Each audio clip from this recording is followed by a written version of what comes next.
2வது படம் அப்படின்னு சொல்லிட்டு இதாச்சு சார்.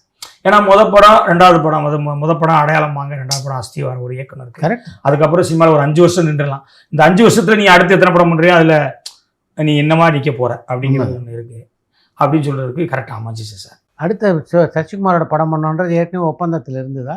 இல்லை சார், அதெல்லாம் இல்லை சார். சார் வந்து அதுக்கப்புறம் வந்து அடுத்து ஒரு படம் பண்ணணும்னு ஆக்சுவலி நான் 2வது படமே செசர் கொம்பன் வந்து செசர் தான் சார் கேட்டேன். ஓ. அப்போ செசர் என்ன பண்ணாரு, நீ உடனே போகணும்ப, இப்போ நான் அடுத்து இந்த படம் பிரம்மன் நடிச்சுக்கிட்டு இருக்கேன், அதுக்கப்புறம் ஒரு கமிட்மெண்ட் இருக்குது, எப்படி நீ ஒரு படம் முடிச்சுட்டு நீ என்ன 1 வருஷம் 1.5 வருஷம் வெயிட் பண்ணக்கூடாது, 2வது படம் இமீடியட்டாக பண்ணு அப்படின்னு சார் சொன்னாங்க. சரி ஓகே அப்படின்னு சொல்லிட்டு அப்புறம் தந்தை சொல்மிக்கு முதல் நான் தந்தை சொல்மிக்கு முந்திலே வந்து செஸ்ஸாரை வச்சு பண்ணலான்னு ஐடியா பண்ணேன் சார். தந்தை சொல்மிக்கு முதலே செஸ்ஸார் வந்து பையன், ராஜகிரண் சார் அப்பா அப்படின்ட்டு ஸ்கிரிப்ட் பண்ணலாம் அப்படின்னு சொல்லிட்டு பண்ணேன். அவர் சார் என்ன சொல்லிட்டாரு, நீ நேட்டிவிட்டி தான், நீ என்ன புதுசாக மெட்ராஸ்குள்ளே கதை, நானுமே மெட்ராஸ்குள்ளே வர்றது நல்லா இருக்காது அப்படின்ட்டாரு. அப்புறம் நான் வேறு இப்போ கோயம்புத்தூர் பேக்ரவுண்டில் பண்ணிகிட்டு இருக்கேன், நானும் சேரும்போது அடுத்து வந்து நேட்டிவிட்டியாக தான் இருக்கணும் அப்படின்னு சொன்னோடனே சரி என்னடா அப்படின்னு சொல்லிட்டு அதுக்கப்புறம் முயற்சி பண்ணேன் சார்.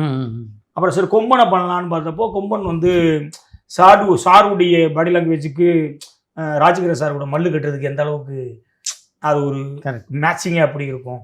அப்போ நான் பண்ண கார்த்தி சார் தான் கரெக்டாக இருக்கும். ஏன்னா வந்து பருத்தி வீரன் மாயாண்டி, என்றசாவின் மனசிலே மாயாண்டி மாமனார் அப்படின்னு சொல்லிட்டு மருமகனாக இருந்தால் என்னவாக இருக்கும், இந்த 2 முறைங்களுக்கும் சம்மந்தம் பண்ணால் எப்படி இருக்குங்கிற ஒரு கேரக்டர் சென்ஸ் கதை எழுதும்போது இது வந்து உட்காந்துச்சு. அப்புறம் சார் கூட அந்த மாதிரி கமிட்மெண்ட் அதெல்லாம் இல்லை சார். ஏன்னா அதெல்லாம் இல்லை. அவர் சார் அதுக்கப்புறம் கொடிவீரன் நம்ம பண்ணணுங்கிறப்ப கொடிவீரன் ஜாயின் பண்ணோம் சார். கொடிவீரன் பண்ணோம். அதுக்கப்புறம் அது 3வது படமாக வந்து மருது விசால் சார் விசால் சார் கேட்டார். விசால் சார் கூப்பிட்டோடனே அது அன்பண்ணனுக்கு வந்து ஒரு டேட் இருக்குது, நீங்கள் அங்கே பண்ணுங்க அப்படின்னாரு. அப்புறம் அன்பண்ணனுக்கு வந்து இது பண்ணிச்சு. அன்பண்ணை படம் பார்த்துட்டோடனே அட்வான்ஸ் கொடுத்துட்டார் சார்.